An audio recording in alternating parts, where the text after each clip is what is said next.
तो hey guys, कैसे हो आप सभी लोग। आपसे का स्वागत है वापस से एक और हमारे नए कहानी के अंदर। आज का गाइस कहानी भी होने वाला है एक सैड लव स्टोरी, अधूरे प्यार की प्रेम कहानी, इनकम्प्लीट लव स्टोरी।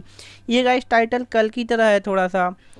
कल भी सेम ऐसा ही टाइटल था, इनकम्प्लीट लव स्टोरी। हम सभी जानते हैं कि प्यार एक ऐसी फीलिंग है, अगर किसी इंसान को किसी से प्यार हो जाए तो बस उसी इंसान के बारे में सोचता रहता है। कम शब्दों में कहें तो प्यार एक एहसास है जो बस उसी इंसान के बारे में दिन रात सोचता रहता है, उसी से मिलने की चाहत रखता है हमेशा। एक ऐसी ही रोशन और भावना की कहानी सुनाने जा रहा हूँ जिसकी कहानी अधूरी रह जाती है। तो कहानी को बिना कोई देरी किए स्टार्ट करते हैं। रोशन और ये भावना की कहानी है, अधूरे प्रेम की कहानी। दोनों की प्रेम कहानी बिल्कुल एक फिल्म जैसी थी। पहली नज़र में एक जैसा प्यार, शायद कहीं यही कारण था कि मन के किसी कोने में एक उम्मीद थी कि इस कहानी का अंत अधिकांश हिंदी फिल्म की तरह होगा, आनंददायक होगा। भावनाओं और रोशन के भावना और रोशन के प्यार करने से पहले कभी कुछ नहीं सोचा था, लेकिन एक बार प्यार में पड़ने के बाद दोनों बहुत ही पानी की तरह आगे बढ़ गए। जल्द ही शादी करने के इरादे से रोशन ने एमबीए स्थान में प्रवेश लिया। एमबीए मतलब पढ़ाई कंप्लीट कर लिया, जो कि नौकरी पाने का वादा करता है। रोशन भी जल्दी में था क्योंकि भावना के घर वाले एक लड़के की तलाश कर रहे थे। किस्मत और मेहनत रंग ला रही थी। जैसे ही मैंने बड़े एमबीए कॉलेज में दाखिला लिया, दोनों का दिमाग लड़खड़ा गया। दोनों को लग रहा था कि सब कुछ ठीक हो जाएगा, लेकिन हिंदी फिल्मों की तरह तर्ज पर एक नाटकीय मोड़ आना तय था। कोर्स में दाखिला लेने के 1 महीने के भीतर भावना की शादी तय हो गई थी। भावना बहुत ही घबराई हुई थी और रोशन भी बहुत ही ज़्यादा घबरा गया था। वो दोनों ही मतलब बहुत ही ज़्यादा डर गए थे।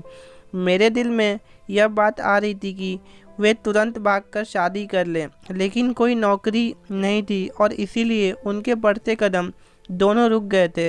रोशन चंचल होते रहे और खुद को समझाते रहे कि जो भी होगा अच्छा होगा।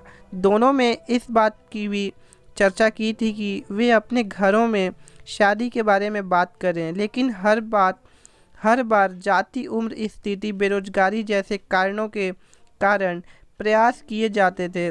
समय बहुत तेजी से हाथ से निकल रहा था। रोशन ने कॉल सेंटर में काम करने के लिए एमबीए की पढ़ाई और कोर्स छोड़ने की सोची, लेकिन कुछ अनुभवी लोगों ने बताया, जो कि पहले प्यार कर चुके थे या फिर प्यार के राह पे चल रहे थे, उन्होंने बताया कि इससे होने वाला नुकसान इतना बड़ा था कि दोनों इस रास्ते में आगे नहीं बढ़ सके। दोनों ने प्यार किया था, लेकिन उससे आगे की चीज़ों के बारे में नहीं सोचा था। यही कारण था कि जब प्रेम की यात्रा पर शादी की बात आ रही थी, तब भावना अपने भाई बहनों से शादी की बात करने से डरती थी और कभी कभी रोशन परिवार के सम्मान और भविष्य की चिंताओं से डरता था। समय बीत रहा था जैसे वह एक काले तेज घोड़े पर सवार हो रुकने का नाम ही नहीं ले रहा था। भले ही वह रुक जाए, उसका काम लगातार कैसे चल रहा है। शादी की तारीख नज़दीक आ रही थी और अजीब सी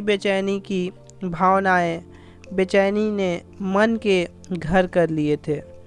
ऐसी स्थिति में दोस्त सबसे अच्छा और अनोखा विकल्प देते हैं। भावना और रोशन को भी कई सुझाव मिले। भावना की शादी के लिए मैंने भगवान से हर बड़े और छोटे मंदिर में नंगे पैर जाने और 101 रुपये का प्रसाद बनाने का वादा किया था, लेकिन महंगाई के इस युग में 101 रुपये के साथ क्या होता है, शायद भगवान को भी यह मंजूर नहीं था। निराश होकर रोशन नास्तिकता और वास्तविकता की ओर आगे बढ़ा। शादी की तारीख से लेकर शादी के दिन तक लड़के का फ़ोन नंबर और फेसबुक से पता भी कुछ जुगाड़ करने की कोशिश थी। रोशन ने अपनी शादी का पूरा दिन मंदिर में बिताया। कुछ उम्मीदें अभी भी बची हुई थी, हालांकि सूरज ढलने के साथ ही वे तेज़ी से घट रही थी। आर्यन ने अपने जीवन में बहुत सी हिंदी फिल्में की थी, इसीलिए शाम के अंत में मैरिज हॉल पहुँचे। दुल्हन किसी तरह तैयार कमरे में पहुंची और उससे कहा कि मैं मंच पर आऊंगी, तुम मुझे लियो, मुझे थोड़ा पीटा जाएगा लेकिन सब ठीक हो जाएगा। शादी रद्द हो जाएगी। यह कहते हुए रोशन ने कमरे को तीर की तरह बाहर निकाल दिया। रोशन का उत्साह फिर से जग गया था। अब यह रोशन का ब्रह्मास्त्र था। वह जयमाल जैसे ही मंच पर पहुंचता है, उनके दिमाग में ब्रह्मास्त्र चलाने के बाद पीटने का डर था, लेकिन सफलता की उम्मीद के साथ भी। जब वह मंच पर उसके करीब आई तो उम्मीद थी कि वह गले लगेगी। रोशन ने भी चुपचाप से इशारा किया, लेकिन उसके चेहरे पर कोई भाव नहीं था। लेकिन कुछ मिनट रुकने के बाद फोटोग्राफर ने रोशन से कहा, भाई अब उतर जाओ। एक ही झटके में रोशन अपनी सपनों की फिल्मी दुनिया से असलियत में आ गए थे। भावना किसी और की ज़िंदगी बन गई थी।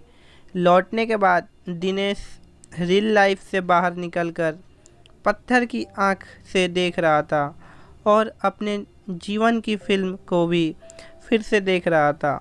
रोशन का समर्थन करने के लिए भावना ही नहीं, उसके नमकीन गंदे आंसू और यादें उसके साथ थीं। आशा करता हूँ कि मेरी आपको यह स्टोरी अच्छी लगी होगी। आप लोगों को इस स्टोरी को पढ़ने के लिए धन्यवाद।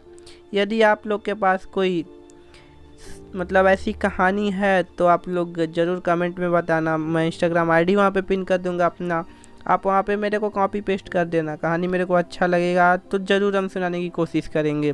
यदि कोई भी आपको डाउट है या फिर कोई क्वेश्चन पूछना है तो आप कमेंट में बेझिझक पूछ सकते हो। वीडियो को लाइक करना, चैनल को सब्सक्राइब करके बेल नोटिफिकेशन ऑन करके ऑल पे सेट कर लेना, ऐसे ही नई नई कहानी देखने के लिए। आई थिंक आज की कहानी में उतना मज़ा नहीं आया होगा गाइस, जो रियलिटी बता रहे हैं। आज की कहानी में उतना मज़ा नहीं आया क्योंकि आज की कहानी उतना अच्छा था ही नहीं, उतना ज़्यादा मेरे को सैड लगा नहीं। और आई थिंक समझ में आया आपको, हमें तो सारा कहानी समझ में नहीं आया। चलो कोई बात नहीं, मिलते हैं कल अच्छे कहानी के अंदर। तब तक के लिए बाय बाय, टेक केयर।